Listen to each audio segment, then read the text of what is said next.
Hare Krishna. So today being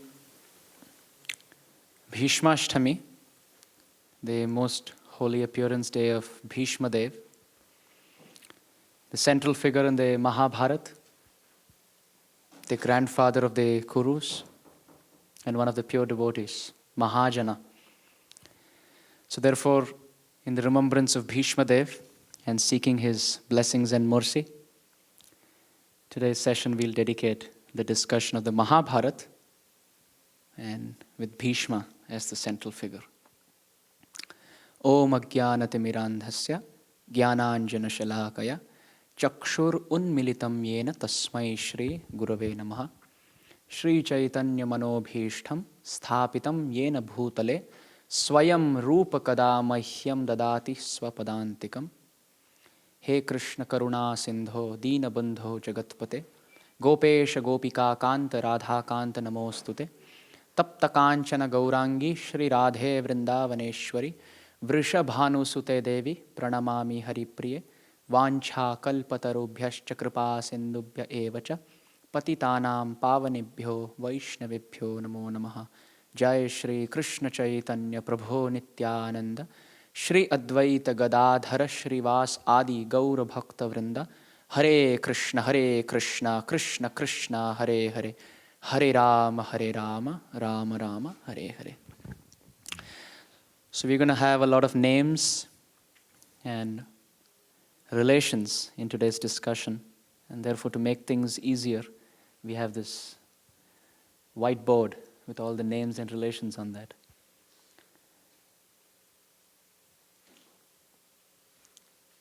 In the course of our discussion, we will discuss very briefly the stories of all these different names which are on the board and how they are related to one another, and finally, how it leads to the battle of the Mahabharata. The story starts with a great personality by the name Maharaj Shantanu. And Maharaj Shantanu was very wealthy, very learned in the scriptures, effulgent, compassionate, humble, magnanimous, charismatic. And it is said that he was very powerful like Indra, very learned like Brihaspati. And he had all the material opulences that is listed in the scriptures. He got married to the sacred river personified, Ganga. And the way this marriage took place was also very significant. There was a condition that Mother Ganga had. And the condition, never ask me what am I doing and why am I doing the things the way I do. I can do anything I want and you should not question me. Maharaj Shantanu said, okay, no problem. I'll never question you. You're free. You can do whatever you want. So Ganga Devi got married to Maharaj Shantanu. They got a very beautiful child, first son, very attractive features and very effulgent too.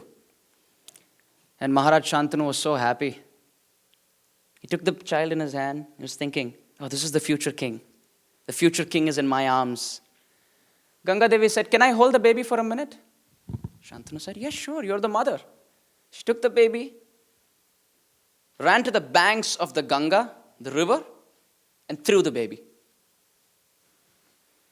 Ganga threw her own child, the first son, into the river. And Maharaj Shantanu was like, he can't ask her. He was devastated, the first son of his life. A moment ago he was happy and he was a proud father. Now he can't question his wife, because if he asks Ganga why she threw the child into the river, then he knows for sure. He's losing the child and he's losing his wife. So he kept quiet. Second child was born. The third child was born. The fourth child was born. The fifth child was born. The sixth child was born. The seventh child was born. And 7 sons, one after another, were thrown into the Ganga, the river, by their own mother, Ganga personified. And Maharaj Shantanu couldn't ask her why she was drowning her own infant sons. Now Bhishma, he was devastated. And the 8th son was born. Sorry? Maharaj Shantanu? Maharaj Shantanu, he was devastated. And the 8th son was born. And Ganga Devi again got hold of the child, looked at the child. I know where you're going. And she ran on the banks of the Ganga. And Maharaj Shantanu was dejected. He was crying in pain. He said, this is enough. Even if I lose my wife, no problem. Oh, heartless woman, I was quite 7 times. You threw out 7 children, 7 sons. And you just threw them. They got drowned as soon as they were born. They were infants, just a couple of days old. Why are you doing this? I know I had promised you I would never ask you this, but I want this reason. Who can be so heartless? Why are you doing this? Ganga Devi said, I'll tell you why I am doing this. But the condition, as I told you, I'm going to leave you at the end. Maharaj Shantanu said, that's okay. I'm on that verge of disappointment that I'm fine with it. Please tell me what the history is. So Mother Ganga started narrating the story, the reason as to why she was drowning these children, her own children. In the previous kalpa, the previous age, there were the Ashta Vasus, the 8 Vasus. And they, along with their wives, went into this beautiful ashram of Vashishta Muni. And Vashishta Muni had this Kamadhenu cow, a wish-fulfilling cow. It is believed that anyone who tasted the nectarian ambrosial milk given by that Kamadhenu cow would always remain young, would never face old age. Indra tried stealing that cow many times, but was not successful. And one of these Ashtavasus, by the name Prabhas, he was instigated by his wife. Let's steal this cow. This cow is a gift. We can just steal and Vashishta won't get to know. And Prabhas came on that, he was just moved by the feelings and the emotions of his wife, and he stole this cow, this Kamadhenu cow. Vashishta got to know that his cow is missing, and through his mystic potency, he meditated and he realized these are the 8 Vasus. And the chief among them is somebody by the name Prabhas. So 7 out of the 8 Vasus simply assisted, while there was one main Vasu who stole.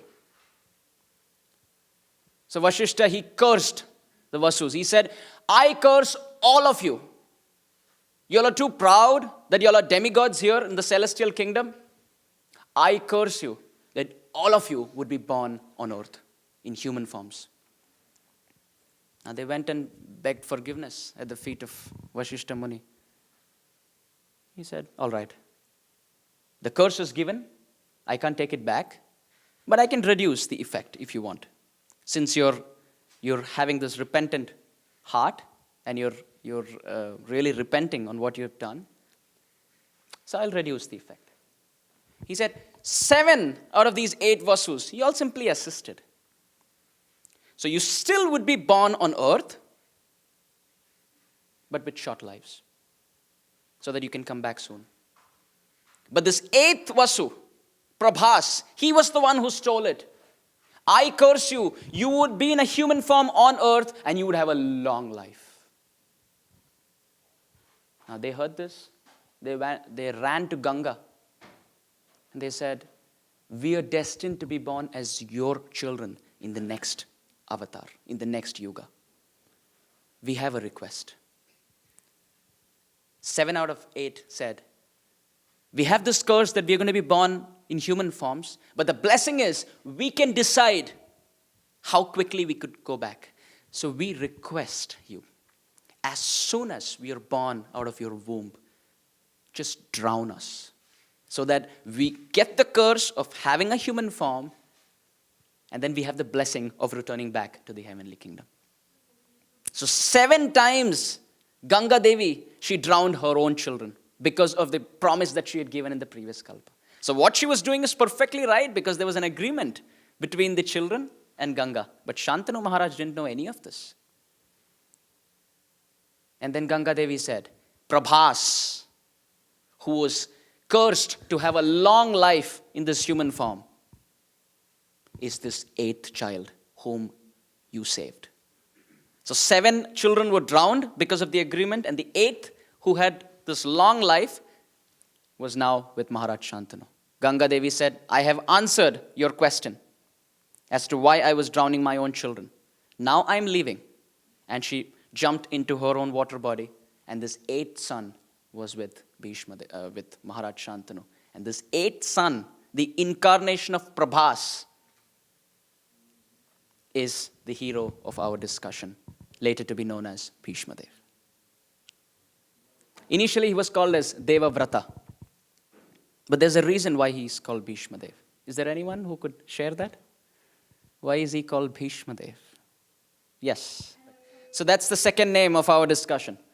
Shantanu, along with Ganga, he gave birth to Bhishma. Now, after Ganga jumped back into her own water body, Maharaj Shantanu fell in love with a girl by the name Satyavati, the second name of this discussion. Thank you so much for getting that story in.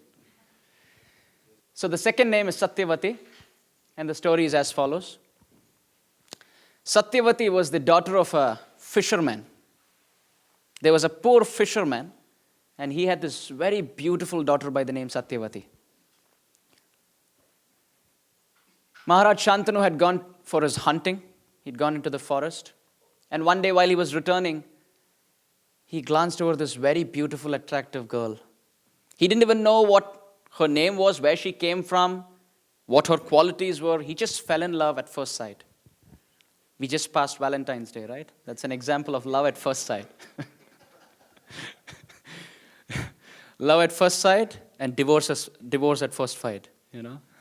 That's the story of love in this world. So he looked at Satyavati, and then he sat on his knees. He said, what's your name? And can I marry you?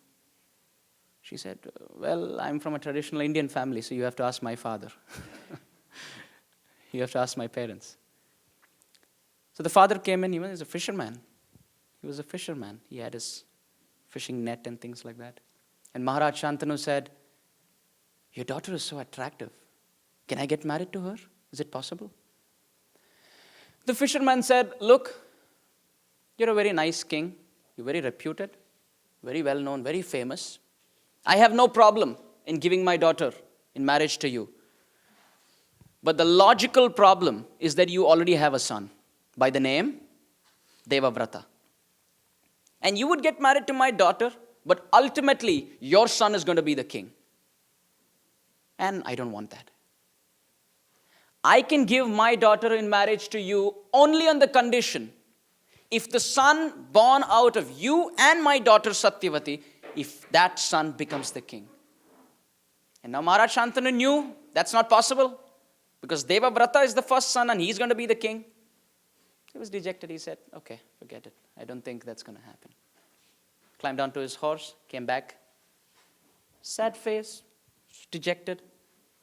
He entered the kingdom and Devavrata saw this and he said, Father, what happened? And Maharaj Shantanu said the whole story. Devavrata smiled and he said, that's it? That's it? And you're sad? Take me to this fisherman.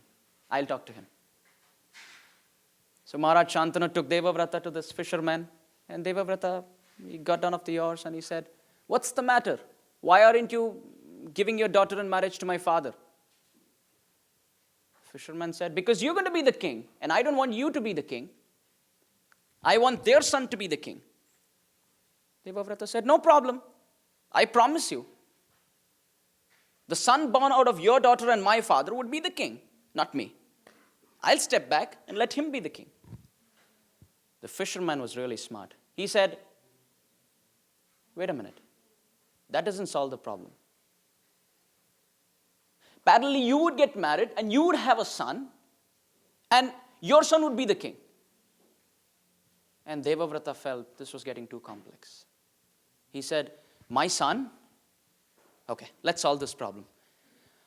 I, Devavrata, on this day, touching the holy waters of Ganga, who is my mother, take this oath in front of all of you, that although I am a Kshatriya, I am the son of the great Shantanu, I promise lifelong celibacy.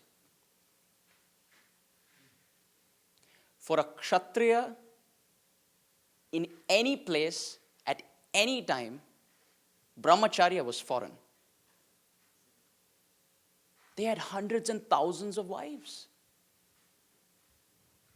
Ramchandra had one wife, and that was shocking.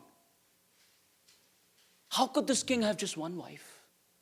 Oh, that's impossible.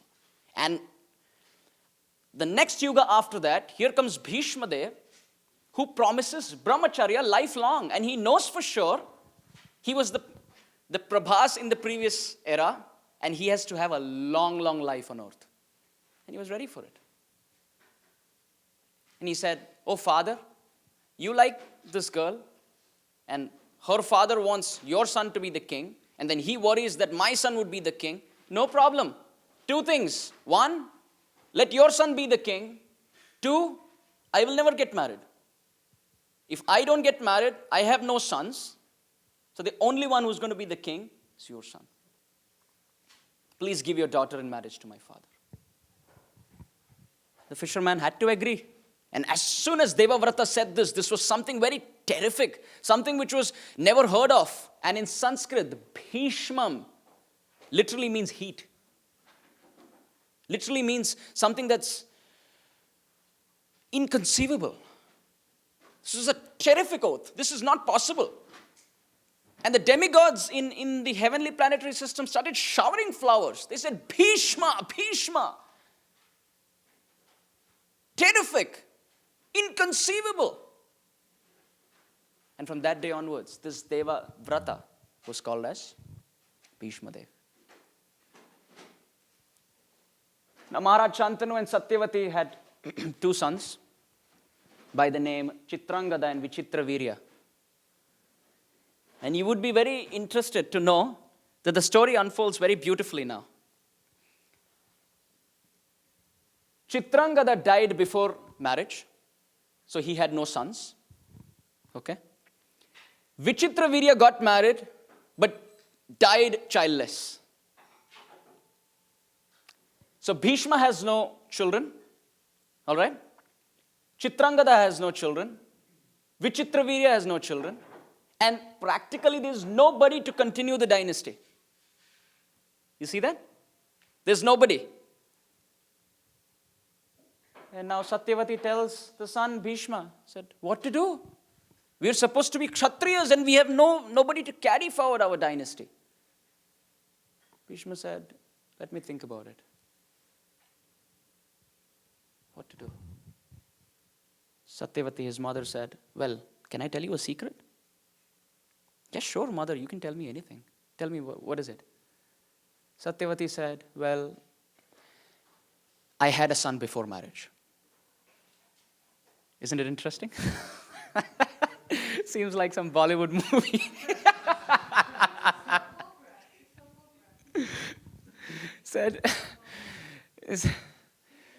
Satyavati said, I had a son before marriage. Bhishma said, son before marriage? I mean, before you met my father?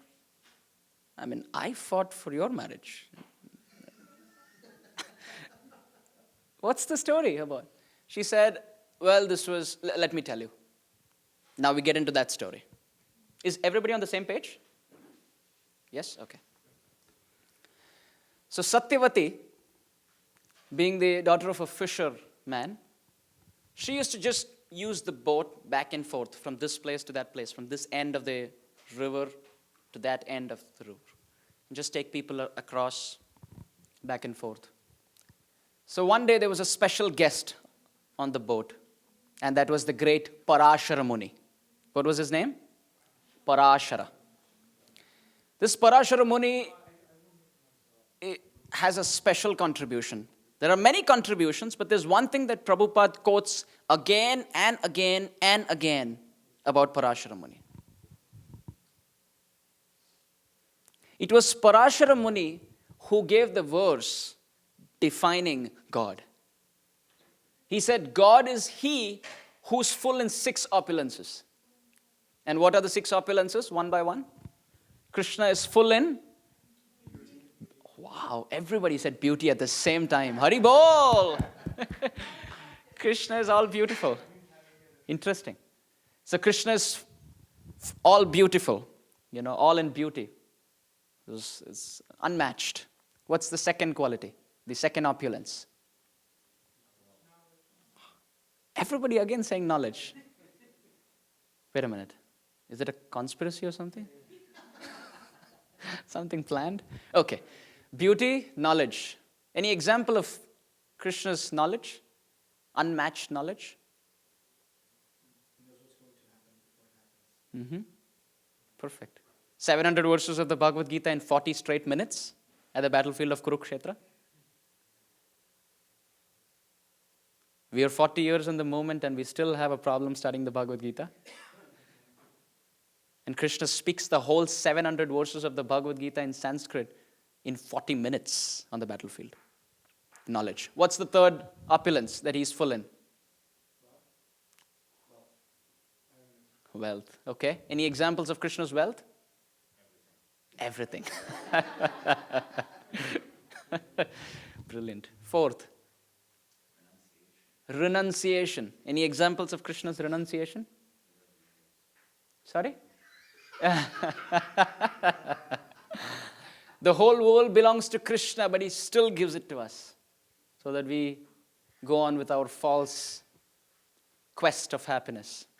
Fifth, we finished beauty, we finished knowledge, we finished, strength and fame. So we're done with 5 and 6. All right?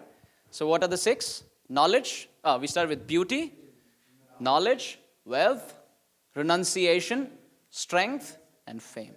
These are the 6 opulences of God. And anyone who's full and unmatched in these opulences, he's called Bhagavan. And this definition was given by Parashara Muni. So that Parashara Muni, he was on the boat. It was a beautiful time, beautiful season. The nature was beautiful. The mood was beautiful. The Parashara Muni was on the boat. He looked at Satyavati, who was rowing the boat.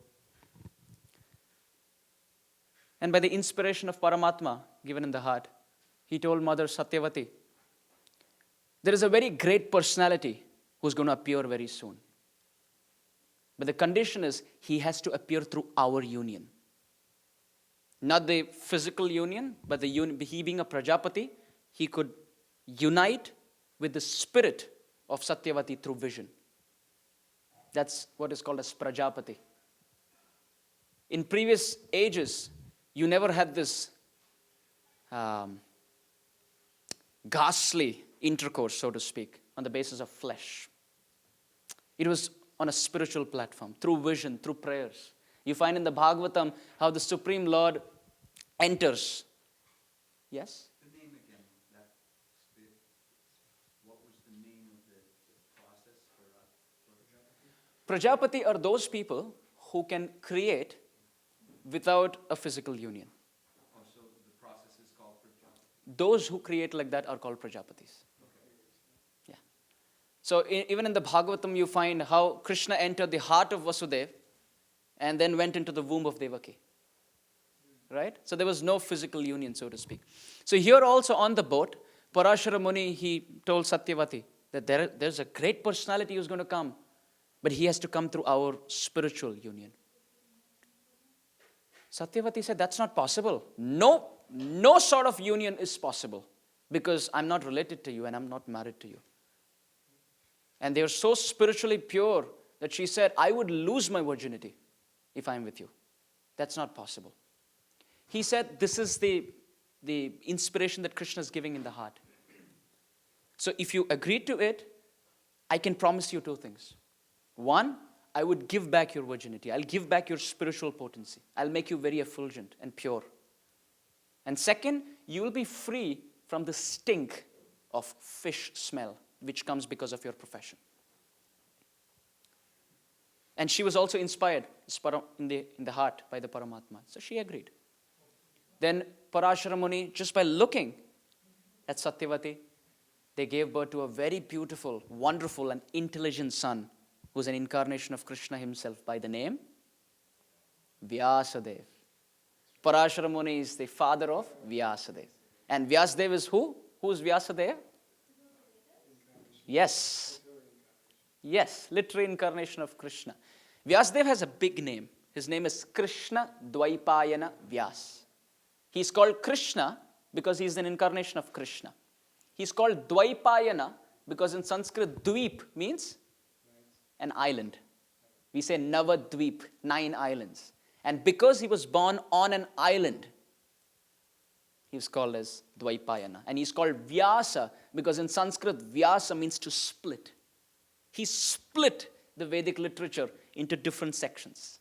Therefore, he was called as Krishna Dvaipayana Vyasa. So Satyavati told Bhishma,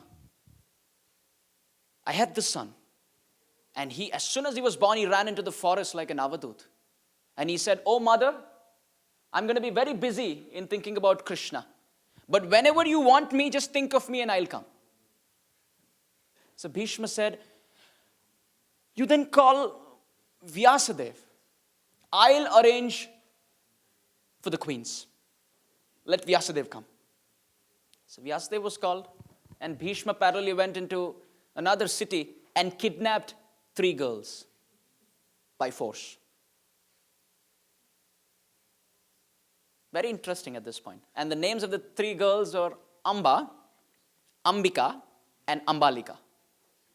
3 girls. He just picked them by force, put them onto the chariot, and the condition was, if you resist, meaning the kings, if you think I shouldn't take your daughter or your sister or your wife or whatever, whoever she is, fight me.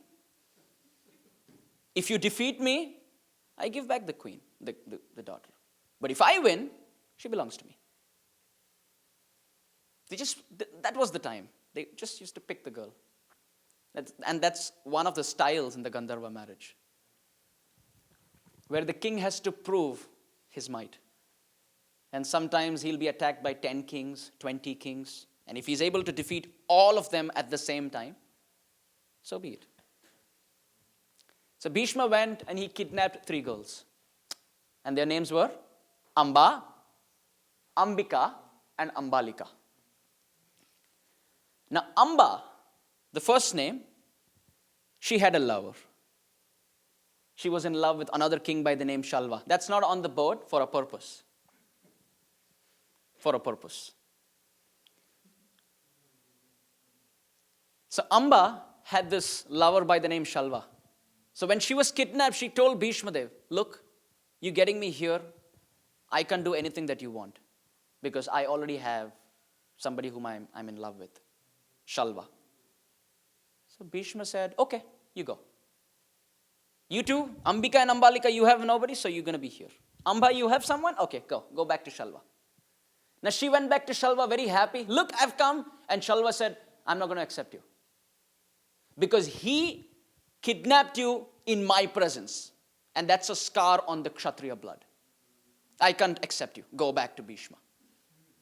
So Amba came back to Bhishma and told Bhishma that, well, you kidnapped me away from Shalva. I went back to Shalva. He's not accepting me, so you have to accept me as yours.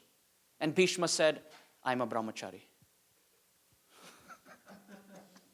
I have nothing to do with women. I thought you were the one who kidnapped us. Yeah, but I can accept you as mine. So Amba said, I belong to Shalva. You kidnap me away from Shalva, and then you send me back to Shalva, and Shalva rejects me, I come back to you, and then you reject me. She was really feeling like a ping pong ball. And then she said, Bhishma, what you have done is not good. I'm going to take revenge against you. And she went to Bhishma's guru. Who's Bhishma's guru? Who was the one who taught Bhishma warfare? Think about the best fighter you ever know. Parashuram. Parashuram. Anybody knows anything about Parashuram? How? Sorry. Ram with the axe. He's Ram. Uh-huh. Ram, but he carries an axe. Yes. Zach's moves at the speed of the mind. His axe moves at the speed of the mind. And the Bhagavatam describes he destroyed 21 demoniac dynasties, one after another. 21. Didn't he walk every place on the earth? Yes, he did. He walked around the earth many times, destroying 21 dynasties, and filled Mother Earth with 9 rivers of blood. And he was the one who taught Bhishmadeva how to fight. So Bhishma was like an expert. And Amba went to Parashuram and said, your disciple, he tricked me. I want justice. Parashuram called up Bhishma, of course not through a cell phone, but he just... he told Bhishma, he told Bhishma that this is not fair. Bhishma said, no, I did what was needed. Parashuram said, you're arguing with your teacher, you have to fight me. Bhishma said, okay. So the student Bhishma fights his own teacher Parashuram. Bhishma, the best devotee, Mahajan, and Parashuram is the Supreme Lord. And they're fighting. Who won? Sorry? No one. Any other answers? Parashuram. Okay, now the third answer has to be logically Bhishma. Either they win or they lose or there's a tie or a draw, right? So they fought for 23 consecutive days without losing strength, both of them. Axe against the axe, bow and arrow against the bow and arrow, sword against the sword, shield against the shield, fist against the fist. It just went on. And finally, on the 23rd day, Bhishma picked up a weapon which he had learned in his previous yuga. And what was his name in the previous yuga? Prabhas. And he had learned something which Parashuram didn't know. And he picked it up. And for sure, he would destroy Parashuram. The demigods fell at the feet of Bhishma. He said, don't do that. No, he was the one who taught you. You should never overstep and insult your guru like that. Put down that weapon.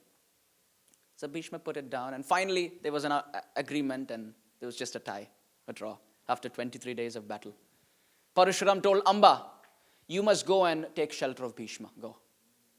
You came to me for help, I'm sorry, but you have to go and take shelter of Bhishma. She said, no way, he was the one who caused this scar on my heart, and I came to you for help, and you're throwing me back there? Impossible. I'll go to the higher authority. She went to Lord Shiva. Lord Shiva said, I'll protect you, no problem. I know how to destroy Bhishma. I'll protect you. O Amba, with all the power of my mystic potency, I bless you. You will be the cause of Bhishma's death. Haribol. You will be the cause of Bhishma's death. Amba was jubilant, overwhelmed. Wow. How, why, when, she doesn't know. Time would unfold. So Amba was away with doing all this. Who were the remaining two who were kidnapped? Ambika and Ambalika. So Vyasadeva was sent to unite with them to continue the dynasty. And they in their mind were thinking, this Vyasa is going to be a handsome young man. He's going to be attractive.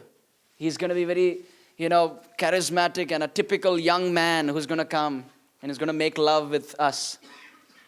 And here comes Vyasadeva after meditation underwater, with his dhoti wet, with all his hair down like this. He was effulgent, but that's not what they were looking for. And he just went in, said, who's the girl? And Ambika looked at him and said, you? No way. And she shut her eyes. Vyasadeva said, I'll bless you with the sun, but because you closed your eyes, the sun will be blind. Because you looked at me and you shut your eyes, your son would have his eyes shut forever. And by their union was the blind Dhritarashtra. Now then Vyasa went to bless Ambalika in the next room.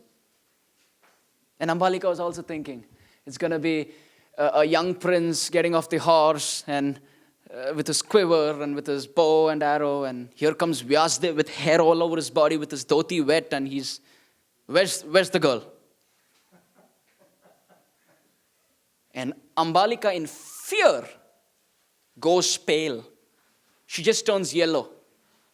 He? Somebody tell me, no, not he. She just turns pale. Vyasdev looks at her. No problem. I'll bless you with a son. But just like you went pale looking at me, your son will go pale. And in Sanskrit, going pale is Pandu. And the son born was Pandu. Now both had problems. The first son was blind. The second is going to go pale with a young life. Short-lived. Vyasdev said, there's nobody who's fit enough. There has to be something good. So the maidservant was sent in. And she was submissive. She was humble. And she touched the feet of Vyasdev. She was very respectful. And Vyasdev said, I bless you with the most intelligent son. Although the son was born out of the womb of a maidservant, he is considered to be the most intelligent in the history of Mahabharata. And his name is Vidura. Maharaj Shantanu getting married to Ganga, giving birth to Devavrata, later to be known as Bhishma because of his oath. Then falls in love with Satyavati, gives birth to two sons, Chitrangada and Vichitravirya, where Chitrangada dies before marriage and has no sons. Vichitravirya dies childless. Now to continue the dynasty ahead, Satyavati tells Bhishma about her past, her relation with Parashara, and where he gives rise, or they give birth to Vyasa, who helps Ambika and Ambalika with Dhritarashtra and Pandu. And finally the maidservant gives birth to Vidura. So all the names are done. Now, very interesting. Dhritarashtra is blind. Pandu goes pale and is short-lived. Who's going to be the king? Are you going to have the blind guy as the king? Or are you going to have the short-lived as the king? Or are you going to have the son of the maidservant as the king? Son of the maidservant, impossible. He could be intelligent, he could be a minister, but not the king. Whom to make the king? And the first son is always the king, so they made Dhritarashtra the king. Said he should be the king. They said, no, but he's blind. He cannot be the king. Okay, let's make Pandu the king. So Pandu was made the king.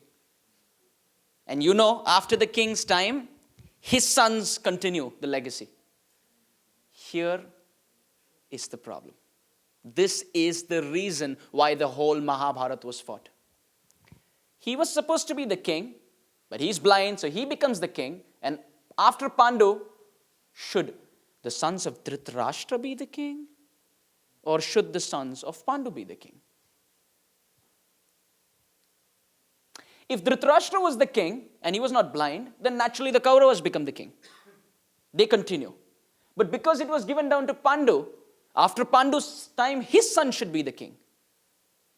And this rift between should the sons of Dhritarashtra carry on or should the sons of Pandu carry on is the reason why the whole Mahabharata was fought. For prestige, for kingdom, for money. Very interesting. Bhishma is considered to be the Mahajan, a pure devotee, isn't it? I have a question. Aren't pure devotees always on Krishna's side?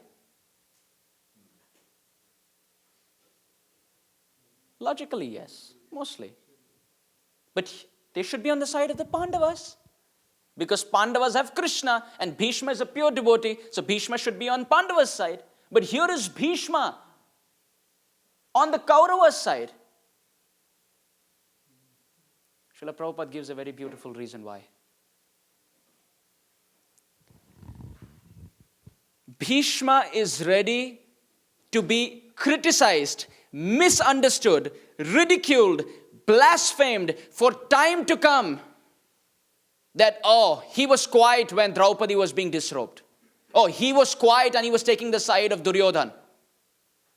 He's ready to take all of that just to give Krishna a little pleasure. Krishna would be pleased if Bhishma is on the opposite side. Way more than he would be pleased seeing Bhishma on the Pandava side. And just to give pleasure to Krishna, Bhishma is ready to take this humble position of being ridiculed and misunderstood by anyone and everyone just to serve Krishna. And this is Mahajan. And what is this serving? What is the principle that he is teaching? Srila Prabhupada and the Acharyas explain, Bhishma stands for the principle that you could be the son of Maharaj Shantanu and Ganga. You could be like the brother of Vyasadeva. You could be the student of Parashuram and be initiated by Brihaspati, the teacher of the demigods. You could be a brahmachari all your life and you could be the king and the kshatriya all your life. But if you stand on the opposing side, if you stand on the side opposite the devotees and Sri Krishna, doesn't matter how opulent you are materially, you would be destroyed. You could be a simple banana leaf seller like Kolavecha Sridhar and be on Chaitanya Mahaprabhu's side and be always victorious. Or you could be like Duryodhan, having everything that we in the present generation aspire for, and be on the opposite camp, opposing Krishna and his devotees, and be destroyed. Somebody has to play that role, and here is Bhishma putting his hand up. Oh, Supreme Lord, if you have to signify that principle to this whole world of what happens to someone who stands on the opposite side, I am ready to do that service. And even his departure, how glorious. That Amba, that whom we were talking about, was going to be the cause of Bhima's destruction, appeared as a Bhishma's destruction. Thank you so much. Appeared as a eunuch. Arjuna, in fact, went and asked Bhishmadeva, we are in a deadlock situation now. Till the time you are there on the opposite camp, we cannot win. And at the same time, we cannot kill you. What to do? We want to win and we want to kill you. Please bless us. And Prabhupada writes, this is integrity. Bhishma was intelligent. He had intelligence. He had the right intention. And then he had the right integrity. He was ready to reveal the secrets of destruction even to the enemies. He said, I'm very happy. You should kill me. Only when I am killed will you be victorious, and in your victory is Krishna's satisfaction. The way you kill me is like this. This Amba has a blessing from Shiva that she would be the cause of my destruction. And she's a eunuch. I never fight eunuchs. So what you should do, O Arjuna, is that make Shikhandi stand in front of me. Shikhandi is the eunuch name of Amba. Make Shikhandi stand in front of you. And as soon as she is in front of me, I would put my bows and arrows down, and behind Shikhandi, you should start shooting arrows and kill me. That's exactly what Arjuna did. He first shot an arrow of flowers at the lotus feet of Bhishmadeva, asking for his blessings, and then put Shikhandi ahead. And from Shikhandi's shoulders, as Bhishma put everything down, Arjuna started shooting arrows from the neck to the feet. And then Bhishma was sleeping on this bed of arrows. And finally, to rest, he needed a pillow. So the Kauravas got a very nice silk pillow. And Bhishma said, no, I want a pillow Kshatriya style. He told Arjuna to shoot 3 arrows with the arrow pointing upwards. And Bhishma was sleeping on those 3 arrows, and then from the neck up to the feet. And the Bhagavatam describes he was sleeping like that for 6 months. Somebody said that he was waiting for the right time, according to the calculation of the astrology. Srila Prabhupada explains, no. Bhishma had a blessing from Maharaj Shantanu because of his sacrifice, that he could leave his body anytime. But the reason he waited for 6 months is to see the lotus-like face of Sri Krishna before his eyes and leave this world chanting Krishna's name. Look at that. So therefore he is Mahajan.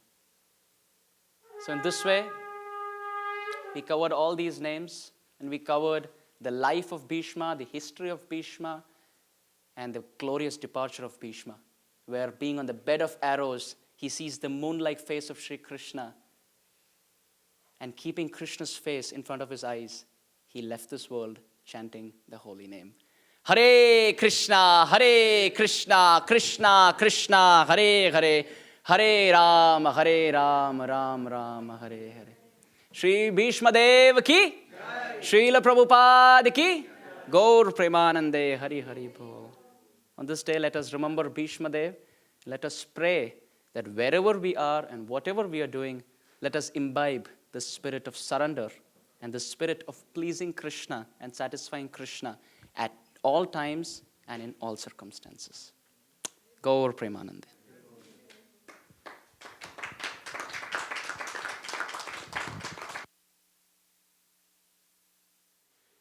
And as Bhishmadev was lying on this bed of arrows, he felt thirsty. And the thirst of this world, or the water of this world, couldn't quench his thirst. You know what Arjuna did? He shot an arrow at the womb of Mother Earth, and there was a kund that was formed, filling that with Ganga water. And that kund, even today, in the holy land of Kurukshetra, is called as Bhishma Kund. Ganga Devi appeared, bursting through the womb of Mother Earth, and that is the water that Bhishma drank before he left this planet. And therefore it is called as Bhishma Kund. There is a place in Vrindavan, a few kilometers away from Mathura, on the way to Govardhan, by the name Shantanu Kund. And that is the place where Maharaj Shantanu did tapasya to get a virtuous devotee son like Bhishma. The Bhagavatam describes there are 12 Mahajans, and we must follow in their footsteps. Is there anyone who can name any of the Mahajans? Yeah, you also said Yamaraj? Seems like he's the favorite here. Don't get too close to him. Don't get too close to him. By the way, on that point, just general knowledge. Who's the sister of Yamaraj? Huh? Yamuna, yes. Yama and Yamuna. It is said the brother takes life away and the sister revives spiritual life. Yamuna and Yamaraj. Yes. So in that way, there are 12 Mahajans. So Yamaraj is one among them. Who's the next? Think about great devotees. Prahlad, second. 4 Kumaras. Should I count them as 1 or 4? That makes it easier for you, so I'm not going to do that. 1. So we said Yamaraj, we said the 4 Kumaras, we said Prahlad Maharaj. Who else? Sorry? Dhruva is a great devotee, but in the Bhagavatam he's... Who else? Lord Shiva, yes, obviously. Yes. Huh? Narada, yes. Who else? Who said Ambarish? Ambarish Maharaj is a great devotee, but is not counted in the 12. Who else? Okay, I'll tell you the Sanskrit, you have to tell me the English. Let's do that exercise, okay? I'll tell you 12 names, but you know what? Most of them are just the names. The first is Swayambhu. Who is Swayambhu? Think about a personality who just came by himself. Swayambhu, sorry? Lord? Brahma. Swayam means self and Bhu means appearance. He appeared all by himself. For him, the mother and the father is Vishnu. Glorious birth. So Swayambhu. The second is Narada. Third is Shambhu. Who is Shambhu? Lord Shiva. Any other names of Lord Shiva that we know? Mahadev. Yes. Chandrasekhar. Yes. Neelakantha, because he has a throat which is Black or blue. Yes. What else? Niranjana. Okay. Deva. Mahadev. Okay. So Swayambhu Brahma. Second Narada. Third Shambhu. Fourth Kumara. The four Kumaras. Fifth Kapila. Who's Kapila? Yes, Lord Krishna, the son of Devahuti and huh? Huh? Are you sure? The mother and the daughter seem to have some. What's the answer? Who said Kardama? Kardama or Kashyapa? Or both? At the back, they're like, yeah, right. All right. Kapila, Kardama, and Devahuti.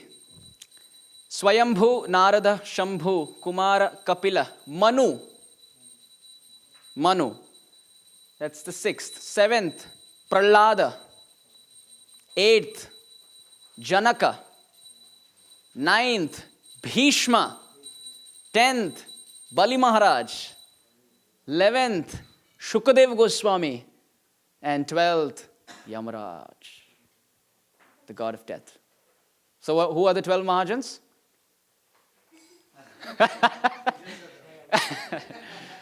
One time Srila Prabhupada was talking about the 12 Mahajans. And one devotee got so choked up. He said, Prabhupada, you're talking about the 12 Mahajans. For me, you are the 13th Mahajan. Prabhupada said, then for me, you are the 14th Mahajan. Because you see me as a Mahajan, you are a Mahajan. So in that way, 12 Mahajans. And Bhishma is one among them. And we must follow the footsteps of Bhishma.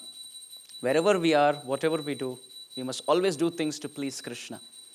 Doesn't matter in which ashram we are in, doesn't matter in which varna we are in, doesn't matter what occupation we are into. If we simply hold on to this higher principle of serving Krishna, pleasing Krishna, satisfying Krishna, that is devotion. The Mahabharata says, Tarko pratishto shrutaya vibhinna, nasa vrishir yasya matam na bhinna, dharmasya tattvam nihitam guhayam, mahajano yena gatassa pantha. That the essence of spiritual life cannot be understood by dry arguments, cannot be understood by reading of the scriptures back and forth, but it can be understood by humbly following the footsteps of the great souls like Bhishma. In fact, there's one more nice story which I would like to say and conclude. On the battlefield of Kurukshetra, Bhishma wasn't fighting very powerful. He was just lay back. Because the Pandavas were very close to him and there was no way he could fight and kill Arjuna. So he was just shooting arrows here and there and here. He was trying to shoot an arrow and just shooting it onto the ground. And trust me, Duryodhana is very, very smart. He went to Bhishma that night in the tent and he said, I saw how nicely you fought today. And I also saw that none of the arrows hit anyone. And I know that's not the way you fight. With one arrow, you can kill everyone in the opposing camp. Why are you doing this? Bhishma, I think you're just taking sides. You're taking my side, but you're playing the game from their side. Is that true? Bhishma said, no, I'm a powerful Kshatriya. I don't do that. And if you really want me to prove myself, tomorrow I will either kill Arjuna or I will force Krishna to fight. Both were impossible because Krishna had taken this oath that he would never pick up weapons. Krishna had said, well, I'll be on the battlefield, but I'm not going to fight. You know, it's like saying, I'm going to sit on the dining table, but I'm not going to eat. So he said, I'm going to be on the battlefield, but I'm not going to fight. And both of them were impossible. Bhishma killing Arjuna is not possible. Bhishma making Krishna pick up weapons is not possible. Duryodhana said, well, that sounds good. I'm waiting for tomorrow's battle. And Bhishma shot so many arrows, and they were just striking the helmet of Arjuna. And they were striking the arms of Arjuna. In fact, Bhishma had aimed the arrow at the face of Arjuna. And what Krishna did was, he put the chariot wheel a few inches into the ground. Because of which the arrow which was aimed to the face just hit the helmet of Arjuna. And as soon as Krishna saw this, that Bhishma had actually taken this promise and he was all set to kill Arjuna, that Krishna who had promised he's not going to pick up weapons, picked up a broken chariot wheel. Very famous painting in ISKCON. Have you all seen that? Where Bhishma is on the chariot and Krishna goes like this.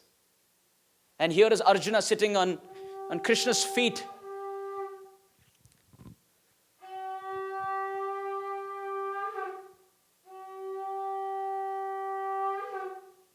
So now we are having Mahabharata with sound effects. With the Panchajanya conch of Krishna.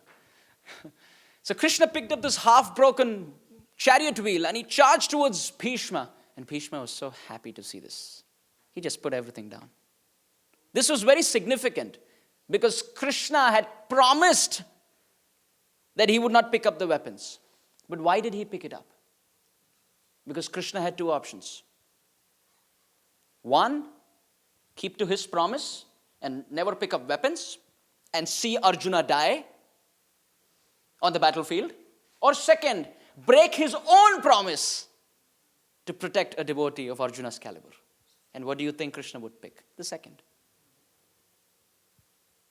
Kripram bhavati dharmatma shashvat chantim nigachati kaunteya pratijanihi name bhakta pranashyati. Chapter 9, text 31, Bhagavad Gita. Krishna tells Arjuna, you boldly declare that my devotee never perishes. Why does he tell Arjuna to declare? Because he knows if he says, my devotee is never perish, people will say, you make promises and you break it. You would say your devotees never perish and then the next minute you will see the opposite. You had promised you would never pick up weapons and we saw that you broke your own promise. Therefore, if you make promises, they're all false. But if a devotee like Arjuna makes a promise, Krishna will make sure that he holds on to it. Therefore, Kaunteya pratijanihi, O Arjuna, you declare that Krishna's devotee never perishes. Now, because if Arjuna makes this promise, Krishna loves Arjuna, so he will keep Arjuna's word.